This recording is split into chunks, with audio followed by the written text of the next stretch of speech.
የኢትዮጵያ ፕሪሚየር ሊግ 28ኛ ሳምንት ወላይታ ዲቻ ድል ሲያደርግ ዛሬ ደግሞ ሁለት ጨዋታዎች ይጠበቃሉ። ወላይታ ዲቻ አርባ ምንጭ ከተማን አሸንፏል። ትናንት በተደረገው መርሃ ግብር የጦና ንቦች 2-1 ሲረቱ ሁለቱንም ግቦች በመጀመሪያው አጋማሽ አስቆጥረዋል። ሙሉቀን አዲሱና ካርሎስ ዳምጦ ለወላይታ ዲቻ 3 ነጥብ ሲያስገኙ ቡድኑ ከአራት ጨዋታዎች በኋላ ያስመዘገበው ድልም ሆኗል።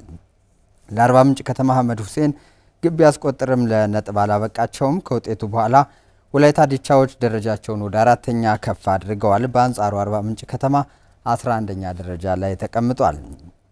ዛሬ በሊጉ ሁለት ጨዋታዎች ይደረጋሉ። ሐዋሳ ከተማና ድሬዳዋ ከተማ የሚገናኙበት መርሃ ግብር ከወራጅነት ስጋት ለመራቅ የሚደረግ ትግል በመሆኑ ተጠባቂ ነው። ቡድኖቹ በአንድ ነጥብ ልዩነት ተቀምጠዋል። ድሬዳዋ በ29 ነጥብ 13ኛ፣ ሐዋሳ ደግሞ በ28 ነጥብ 15ኛ ደረጃ ላይ ናቸው። የደረጃ ለውጥ የሚያስከትል ጨዋታ መሆኑም ትኩረት አሰጥቶታል። ሐዋሳ በሁለተኛው ዙር የተሻሻለ ቡድን ነው። ከቅርብ 8 ጨዋታ አንድ ብቻ መሸነፉ እንዲሁም አሊ ሲሊማንን ጨምሮ የአጥቂ ክፍሉ መሻሻሉ ለድሬዳዋ ፈተና እንደሚሆን ይጠበቃል። ጨዋታው 7 ሰዓት ሲልም ይጀምራል። ዘግየት ብሎ 10 ሰዓት ላይ ደግሞ መቻል ከሲዳማ ቡና ይጫወታሉ። ከሊጉ አጋማሽ ወደ ተሻለ ደረጃ ለመሻገር ብርቱ ፍክክርም ይደረግበታል። መቻል በ39 ነጥብ 6ኛ ደረጃ ሲሆን ማሸነፍ ከቻለ እስከ 3ኛ ደረጃ ከፍ ማለትም ይችላል። ተጋጣሚው ሲዳማ ቡና ደግሞ 3 ነጥብ አንሶ 9ኛ ደረጃ ላይ ይገኛል።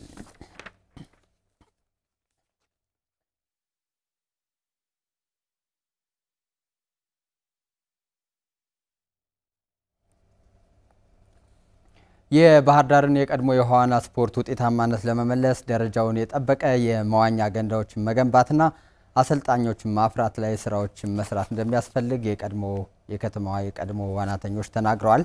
ባህር ዳር ለስፖርቱ ምቹነትም የቀደመ ዋናተኞች ገልጠዋል። ኪዳነ ማርያም ብርሃኔ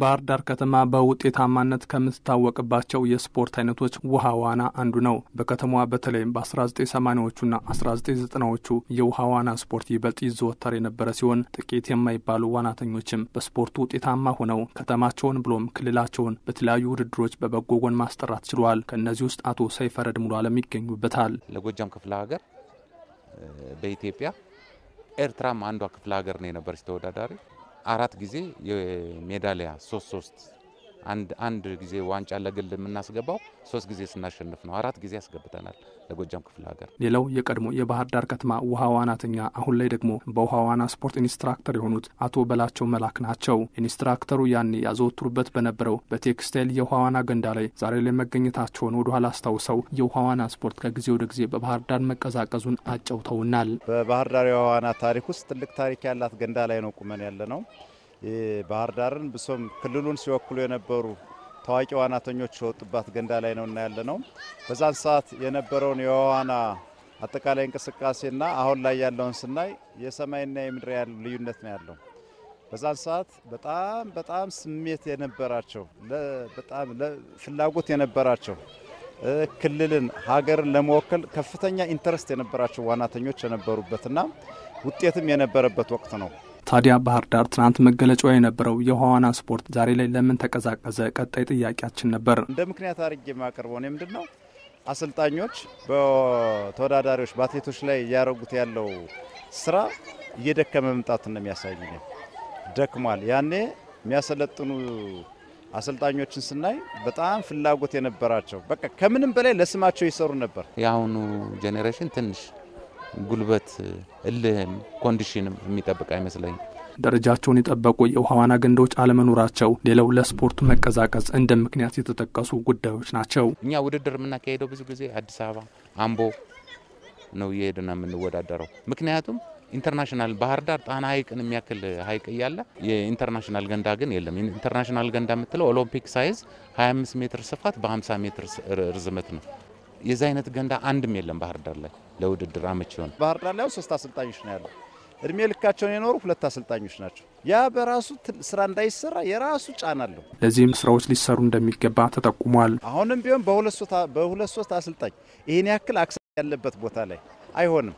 አሁንም በዚህ ደረጃ ላይ ከተማ አስተዳደሩ ብሎም ቢሮ አስቦበት ይሄን ነገር መስራት ከቻለ በእርግጠኝነት ምነግር ስፖርቱ ይሰፋል። አቶ ሰይፈረድ በበኩላቸው እንደ ዋንዛዬ በመሳሰሉ አመች በሆኑ ስፍራዎች የውሃ ዋና ገንዳዎች ቢገነቡ ውጤታማ ስፖርተኞችን ከማፍራት ባሻገር ከተማዋ በቱሪዝም ተጠቃሚ ትሆናለች ነው ያሉት። ከባህር ዳር ደግሞ ዋንዛዬ ላይ ቢሆን ትልቅ ጠቀሜታ አለው። ለምን የተፈጥሮ ሙቅ ውሃ አለ። ገንዳውን እዛ ላይ ቢሰሩ ኦሎምፒክ ሳይዝ ዋንዛዬ ላይ ጥሩ አልጋ ምናምን እስከ 100 አልጋ ምናምን ቢሰሩ ያለማቋረጥ ገቢ ነው።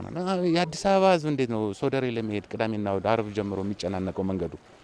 እዚህም የባህር ዳር ሰው ሄዶ እዛ ኢንጆይ አድርጎ ይመጣ ነበር። አርብ ሄዶ ሰኞ ይመጣ ነበር፣ እሁድ ይመጣ ነበር። በዚህ ጉዳይ ላይ የባህር ዳር ከተማ ስፖርት መምሪያ ኃላፊ አቶ ቶማስ ታምሮ ምላሽ የሰጡ ሲሆን ክለቦቹን በማቋቋም ከባለሀብቶቹ ጋር በማስተሳሰር ስፖርቱን ለማሳደግ እንደሚሰሩም ገልጠዋል። ዋናም በተጨማሪነት ከፍተኛ የሆነ ቁጥር ያለው ስፖርተኛ እንደመኖሩ መጠን ክለብ እንሆን የሚለው ጥያቄ በጣም ሰፊ ነው። ይሄንን ከፋይናንስ ከበጀት ጋር ያጣመሩ ችግር ሊፈታ በሚችል ልክ ስፖርቱን ሊያግዝ በሚችል ልክ ክለቦችን ማደራጀት በጣም አስፈላጊ ነው። እስካሁን የመጣንበትን መረቀት በቂ ነው ባይባልም ጥሩ ጅምሮች ግን አሉ። ልክ እንደዚህ ድርጅቶችን እያናገርን ባለሀብቶችን እያናገርን ስፖርቱን ከባለሀብቶች ጋር እያጣመርን ክለብ እንዲያዝ የማድረጉን ሂደት እንቀጥላለን።